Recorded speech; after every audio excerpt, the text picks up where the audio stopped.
क्या आप जानते हैं कि एग्ज़ाम में बार बार पूछा जाता है बौद्ध धर्म का संस्थापक कौन था और इसके मुख्य सिद्धांत क्या थे? आज की इस वीडियो में हम शुरुआत करेंगे बौद्ध धर्म के परिचय से, ताकि आप इसकी बुनियाद अच्छे से समझ सकें। और हाँ, मैंने पिछले वीडियो में धार्मिक आंदोलन के कारण और परिणाम समझाए थे, उसका लिंक मैं डिस्क्रिप्शन में दे दूँगी, आप ज़रूर देखिए। तो चलिए वीडियो को स्टार्ट करते हैं।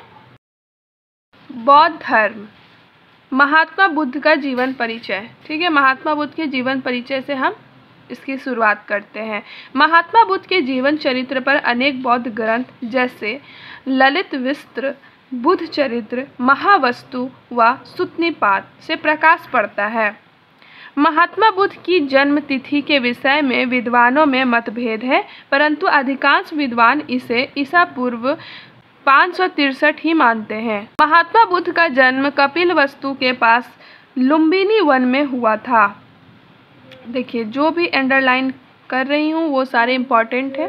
ठीक है, तो महात्मा बुद्ध का जन्म कहाँ हुआ था? कपिलवस्तु के पास एक लुम्बिनी वन यानी लुम्बिनी नामक एक जंगल में हुआ था। लुम्बिनी नेपाल की तराई में कपिलवस्तु से लगभग 14 मील दूर स्थित है। बुद्ध के पिता शुद्धोधन शाक्यों के राज्य कपिलवस्तु के शासक थे। ठीक है, तो बुद्ध के पिता कौन थे? शुद्धोधन थे, जो कि शाक्य के राज्य कपिलवस्तु के शासक थे। बुद्ध की माता का नाम माया था। ठीक है, बुद्ध की माता का नाम माया था, जो देवदाह की राजकुमारी थी। जो भी अंडरलाइन हो रहा है वो सारे इम्पॉर्टेंट है। ठीक है, बुद्ध की माता माया जब कपिलवस्तु से अपने पिता के घर जा रही थी, तब रास्ते में लुम्बिनी में 2 साल वृक्ष के बीच में बुद्ध का जन्म हुआ था। बुद्ध का बचपन का नाम सिद्धार्थ था। ये बहुत इम्पॉर्टेंट है, ये हमेशा क्वेश्चन पूछता है। बुद्ध के बचपन का नाम तो सिद्धार्थ था। ठीक है, उनके जन्म के 7वें दिन ही उनकी माँ माया का देहांत हो गया था, अतः सिद्धार्थ का पालन पोषण उसकी मौसी व विमाता प्रजापति ने किया। सिद्धार्थ बचपन से ही चिंतनशील तथा गंभीर स्वभाव के थे तथा घंटों एकांत में बैठकर चिंतन किया करते थे। सिद्धार्थ सांसारिक दुखों को देखकर करुणा से भर जाते थे तथा इन दुखों से मुक्ति प्राप्त करने के उपाय के विषय में सोचते थे। संसार में बहुत सारे दुख हैं, है ना, तो वो दुखों को देखकर बुद्ध थे वो काफ़ी ज़्यादा दुखी हो जाते थे उनको देख करके, और उनसे मुक्ति प्राप्त करने के विषय में कि किस तरीके से इससे मुक्ति प्राप्त किया जा सकता है, इसके बारे में सोचते रहते थे। राजा शुद्धोधन की इच्छा थी कि सिद्धार्थ राज के वैभव में लिप्त रहे तथा सांस्कारिक क्रियाकलापों में भाग ले। अतः राजा शुद्धोधन ने सिद्धार्थ को अत्यंत सुख तथा विलास से पाला। शुद्धोधन मतलब उनके पिता ने उनको काफ़ी ज़्यादा ऐशो आराम से पाला, बहुत ही सुख और विलासपूर्ण जीवन उनको दिया। 16 वर्ष की अवस्था में ही उसका विवाह राम ग्राम के कोलिया गणराज्य की राजकुमारी यशोधरा से कर दिया। कितनी वर्ष की आयु में? 16 वर्ष की आयु में ही राम ग्राम की कोलिया गणराज्य की राजकुमारी कौन? यशोधरा से उनका विवाह हो गया। संसार के दुख सिद्धार्थ की आंखों से ओझल नहीं हुए थे, परंतु फिर भी लगभग 12 वर्ष तक उसने गृहस्थ जीवन बिताया। कितने वर्ष तक? 12 वर्ष तक। ठीक है, बौद्ध ग्रंथ से पता चलता है कि सांसारिक जीवन को त्यागने का विचार उनके मस्तिष्क में 4 घटनाओं से आया था। जो बौद्ध सांसारिक जीवन को त्यागने का जो विचार था वो उनके दिमाग में 4 घटनाओं को देख करके आया था। ये घटना कौन कौन से थे? ये काफ़ी इम्पोर्टेंट है। उन्होंने एक वृद्ध को देखा, वृद्ध यानी कि बूढ़ा इंसान को देखा, जिसका शरीर वृद्धावस्था के कारण यानी बुढ़ापे के कारण जर्जर हो चुका था। फिर एक अपाहिज तथा एक लाश को देखा। एक अपाहिज जो मतलब कि विकलांग, और एक लाश को देखकर भी उनके मन पर प्रभाव पड़ा। ठीक है, तत्पश्चात उन्होंने एक सन्यासी को देखा। उसके बाद फिर उन्होंने किसे देखा? एक सन्यासी को देखा जो सांसारिक बंधन छोड़कर मोक्ष के लिए प्रयत्नशील था। इन घटनाओं ने उनको भी घर त्यागने के लिए प्रेरित किया। तो ये 4 घटनाएं थी जिन्हें वो देखें और जिसके कारण वो अपने सांसारिक जीवन को छोड़ने या त्याग करने का विचार अपने मन में लाए। ठीक है, सबसे पहले उन्होंने क्या देखा? एक वृद्ध को देखा। ठीक है, जिसका शरीर वृद्धावस्था के कारण पूरा जर्जर हो चुका था। फिर एक अपाहिज को देखा और एक लाश को देखा। उसके बाद फिर एक सन्यासी को, उसके मतलब उनके पश्चात फिर एक सन्यासी को देखा। तो इन चारों घटनाओं को देखने के बाद उनका दिमाग में भी ये आया कि वो सांसारिक जीवन को त्याग देंगे। ठीक है, वो त्याग करके मोक्ष के लिए प्रयत्नशील हो गए और इन घटनाओं ने उनको भी घर त्यागने के लिए प्रेरित कर दिया। आगे है, कुछ समय के पश्चात उनके पुत्र राहुल का जन्म हुआ। उनके पुत्र का नाम क्या? राहुल। ठीक है, याद रखिएगा। देखिए, जो भी अंडरलाइन कर रही हूँ सारी इंपॉर्टेंट है। कुछ समय पश्चात जो है उनके पुत्र राहुल का जन्म हुआ। पुत्र जन्म का समाचार सुन उन्होंने कहा, आज मेरे बंधन की श्रृंखला में एक कड़ी और जुड़ गई।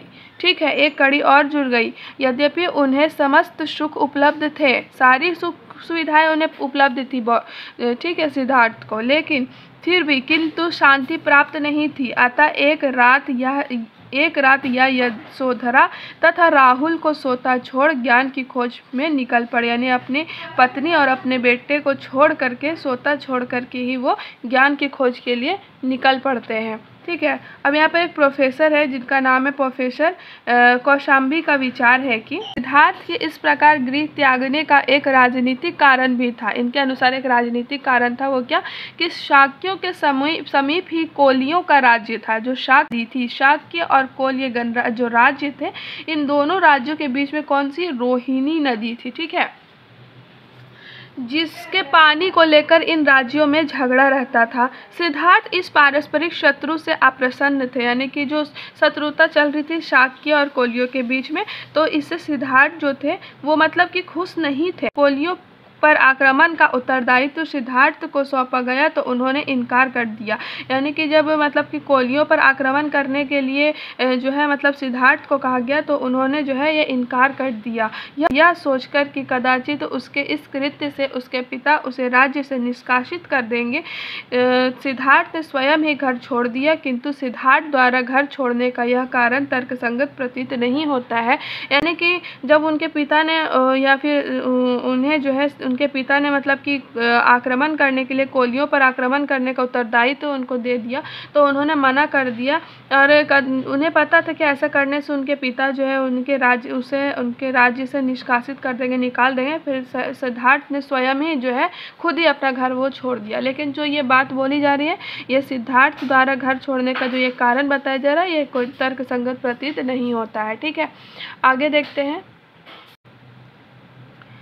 घर छोड़ने के पश्चात सिद्धार्थ ज्ञान की खोज में इधर उधर भटकते रहे। इस उद्देश्य में वह मगध की राजधानी राजगृह में अलार तथा उद्रक नामक दो प्रसिद्ध ब्राह्मण विद्वानों के पास पहुँचे। कहाँ पर? तो ये आपका मगध की राजधानी राजगृह में जो थे वहाँ पर एक अलार और एक उद्रक। ठीक है, अलार और एक उद्रक नाम के दो प्रसिद्ध ब्राह्मण थे। ब्राह्मण विद्वान थे, उनके पास वो पहुँचे, परंतु वहाँ उन्हें संतुष्टि नहीं मिली। ठीक है, वहाँ भी सिद्धार्थ को संतुष्टि नहीं मिली। अतः वह घूमते घूमते निरंजना नदी के किनारे उरेविल नामक वन में पहुँचे, जहाँ उनकी अन्य तपस्वियों से भेंट हुई। ठीक है, जो अन्य लोग तपस्या कर रहे थे, जो अन्य तपस्वी थे, उनसे उनकी भेंट हुई। इन तपस्वियों के साथ उन्होंने घोर तपस्या की। अब फिर वहाँ पर वे जा कर के जो है मतलब पहले तो अलार और उद्रक नामक दो प्रसिद्ध ब्राह्मण के पास पहुँचे, लेकिन उनको वहाँ संतुष्टि नहीं मिली। फिर वो निरंजना नदी के किनारे उरुवेल नामक एक वन था, यानी जंगल था। वहाँ पर बहुत सारे तपस्वी तपस्या कर रहे थे, तो वहाँ पर फिर वो घोर तपस्या करने लगे। उनका शरीर सूखकर जर्जर हो गया, किंतु उन्हें वांछित ज्ञान की प्राप्ति नहीं हुई। ठीक है, अतः सिद्धार्थ जो थे वे समझ गए कि शरीर को कष्ट देने से मोक्ष की प्राप्ति नहीं हो सकती। इसके बाद उन्होंने पुनः अन्न जल ग्रहण किया, यानी खाना पीना वो छोड़ करके तपस्वियों के साथ तपस्या कर रहे थे। सूख कर उनका शरीर जर्जर हो गया, परंतु फिर भी उनको ज्ञान की प्राप्ति नहीं हुई। तो वो समझ गए कि जो है अन्न और शरीर को कष्ट देने से कोई ज्ञान की मतलब प्राप्ति, मोक्ष की प्राप्ति नहीं हो सकती है। अतः वो फिर से अन्न जल को ग्रहण करने लगे, जिसके कारण उन्हें जो है जो तपस्वी जो थे उनके साथ जो तपस्या कर रहे थे वो उनका साथ छोड़ देते हैं। तत्पश्चात सिद्धार्थ गया पहुँचे। कहाँ पहुँचे? तत्पश्चात सिद्धार्थ जो थे वो गया पहुँचे। वहाँ उन्होंने एक वट वृक्ष के नीचे समाधि लगाई व प्रतिज्ञा की कि जब तक ज्ञान प्राप्त ना होगा वे वहाँ से हटेंगे नहीं। यानी कि जब वहाँ से वो तपस्वियों ने उनका साथ छोड़ दिया तो फिर वो कहाँ चले गए? गया चले गए। गया गए तो वहाँ पर एक वट वृक्ष था, उसके नीचे उन्होंने समाधि लगाकर एक प्रतिज्ञा की कि जब तक मुझे ज्ञान की प्राप्ति नहीं होगी वहाँ से नहीं हटूंगा। 7 दिन व 7 रात समाधि में रहने के पश्चात 8वें दिन जो है वैशाख पूर्णिमा के दिन उन्हें सच्चे ज्ञान का प्रकाश मिला। कब? तो 8वें दिन वैशाख पूर्णिमा के दिन उन्हें सच्चे ज्ञान का प्रकाश मिला। इस घटना को संबोधिनी कहा गया। याद रखिए, बहुत इंपॉर्टेंट है, पूछ सकता है संबोधिनी किसे कहा जाता है। यानी कि जब वह मतलब 7 रात 7 दिन के लिए जब तपस्या में बैठे तो 8वें दिन जब उन्हें जो है वैशाख पूर्णिमा के दिन जो है उनको जब सच्चा ज्ञान का प्रकाश मिला तो जो ये सब घटना हुई, इस घटना को संबोधिनी कहा जाता है। ठीक है।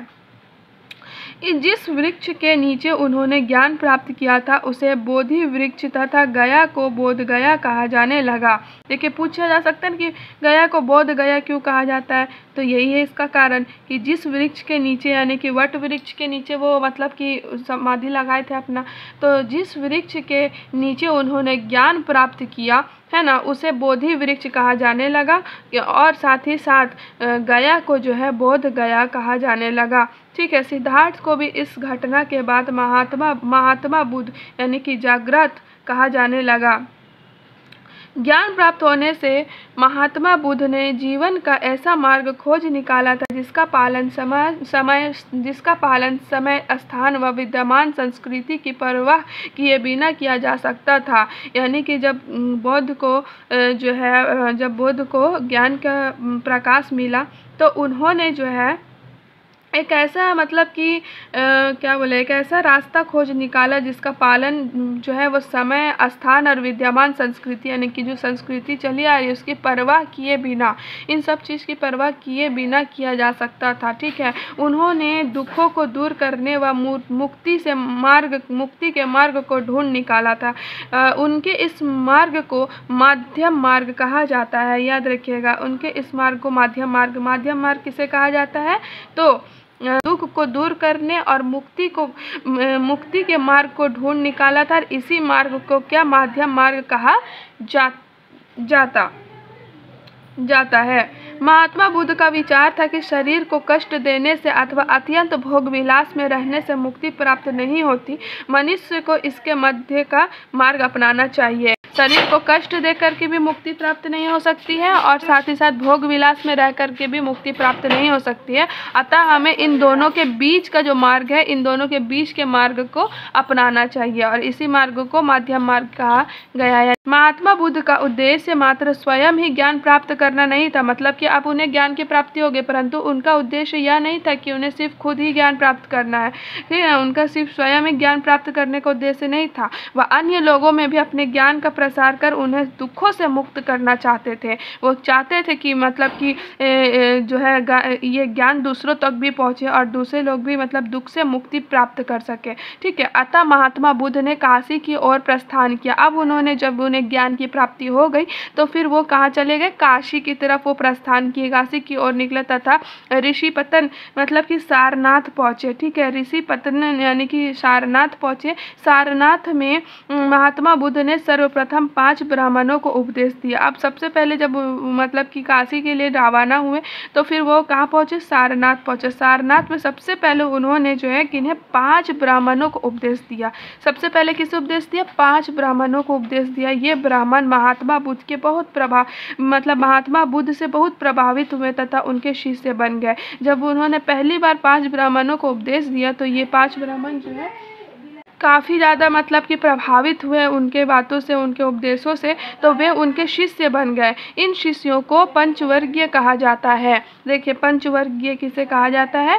जो कि मतलब महात्मा बुद्ध ने जिन 5 ब्राह्मणों को उपदेश दिया था, इन्हीं 5 ब्राह्मणों को पंचवर्गीय कहा जाता है। महात्मा बुद्ध द्वारा इन शिष्यों को दिए गए उपदेशों की घटना को धर्म चक्र प्रवर्तन, ठीक है, turning the wheel of the law कहा जाता है। यानी कि महात्मा बुद्ध के द्वारा जो शिष्यों को उपदेश देने की जो घटना है ना, यानी कि जो घटना घटित हुई, यानी कि जो महात्मा बुद्ध ने इन 5 शिष्यों को उपदेश दिया, यानी 5 ब्राह्मणों को उपदेश दिया, जो ये घटना है, ये इसे क्या कहा जाता है? धर्म चक्र प्रवर्तन कहा जाता है। महात्मा बुद्ध का यश शीघ्र ही चारों ओर फैलने लगा तथा कुछ ही समय में उनके शिष्यों की संख्या 60 हो गई। महात्मा बुद्ध का जो उपदेश थे वो चारों तरफ फैलने लगे और उनके जो शिष्य जो थे पहले 5 बने थे, अब वो 5 से बढ़कर के कितने हो गए? 60 हो गए। महात्मा बुद्ध ने धर्म का प्रचार करने के लिए एक संघ की स्थापना की। अब उन्होंने इस धर्म की की प्रसार करने के लिए एक संघ की स्थापना की तथा उनके शिष्यों को अपने धर्म का प्रचार करने के लिए चारों ओर भेजा। डॉक्टर राजबली पांडे ने लिखा है कि यह संसार का पहला प्रचारक संघ था। संसार का पहला प्रचारक संघ था। देख लीजिए, पर ये किसने कहा है? संसार का पहला प्रचारक संघ जो है वो राजबली पांडे ने लिखा है कि यह संसार का पहला प्रचारक संघ था। यानी कि जो महात्मा बुद्ध ने कि धर्म का प्रसार करने के लिए जिस संघ का स्थापना किया था ना, इससे ही बात हो रही कि यह संघ जो है वो संसार का यानी पूरे विश्व का पहला प्रचारक संघ था, यानी प्रचार करने वाला संघ था। महात्मा बुद्ध सारनाथ से वापस उरुवेल गए तथा वहां उनके शिष्य बने। उरुवेल से वह फिर जो है मगध की राजधानी पहुंचे तथा अपने धर्म का प्रचार करते हुए बहुत बड़ी संख्या में शिष्य बनाए, यानी जिनमें कि मेघलान और सारिपुत्र प्रमुख थे। इनके अतिरिक्त मगध का शासक बिंबिसार भी उनका प्रशंसक बन गया था। वो भी बौद्ध के विचारों का, उनके जो धर्म का प्रचार कर रहे थे, उनकी प्रशंसा करने लगे। राजगृह का ही एक व्यापारी अनाथ पिंडक भी महात्मा बुद्ध का शिष्य बन गया, जिसने जेत वन खरीदकर वहां एक विहार की स्थापना कराई। यद्यपि महात्मा बुद्ध ने अपने धर्म की आधारशिला मगध में रखी, किंतु बौद्ध धर्म का वास्तविक प्रगति कौशल राज्य में हुआ। महात्मा बुद्ध ने जो है आपका बौद्ध धर्म की जो आधारशिला है ना, आधारशिला यानी कि आधार जो मगध में रखी, किंतु बौद्ध धर्म का वास्तविक प्रगति कहाँ पर हुआ? तो कौशल राज्य में हुआ। कौशल का राजा जो था वो था प्रसेनजीत, जो था महात्मा बुद्ध का शिष्य बन गया और कौशल राज्य में भी उन्हें शिष्यों की संख्या अपार थी। महात्मा बुद्ध आजीवन अंग, मगध, काशी, मल्ल, शाक्य, वज्जी, कौशल आदि सभी नगरों में घूम कर अपने धर्म का प्रचार करते रहे। 80 वर्ष की अवस्था में घूमते हुए वह पावा पहुँचे, जहाँ उन्हें अतिसार रोग हो गया। इसके पश्चात वह कुशीनगर पहुँचे। कुशीनगर उस समय मल्लों की राजधानी थी। वैशाख पूर्णिमा के दिन उन्होंने अपने जीवन लीला समाप्त की। कब? तो वैशाख पूर्णिमा के दिन ही उन्होंने अपने जीवन लीला यानी कि उनकी मृत्यु हो गई। इस घटना को महापरिनिर्वाण कहा जाता है। महात्मा बुद्ध के अवशेषों को उनके शिष्यों ने परस्पर बांट लिया तथा उनके स्मृति में उनके अवशेषों पर स्तूप बनवाए। महात्मा बुद्ध के मृत्यु स्थल शालवन, उपवतन, कुशीनगर व दाह क्रिया स्थल राम संभार सरोवर के किनारे भी 2 स्तूप बनवाए गए, जो आज भी विद्यमान हैं। ठीक है, तो यहाँ पर आज हमारा महात्मा बुद्ध का जीवन परिचय वो समाप्त होता है। नेक्स्ट वीडियो में हम महात्मा बुद्ध के उपदेश अथवा बौद्ध धर्म के सिद्धांत को जानेंगे। ठीक है, अगर आपको ये वीडियो हेल्पफुल लगी हो, अच्छी लगी हो, तो प्लीज़ इसे लाइक, शेयर और मेरे चैनल को सब्सक्राइब करें। Thanks for watching.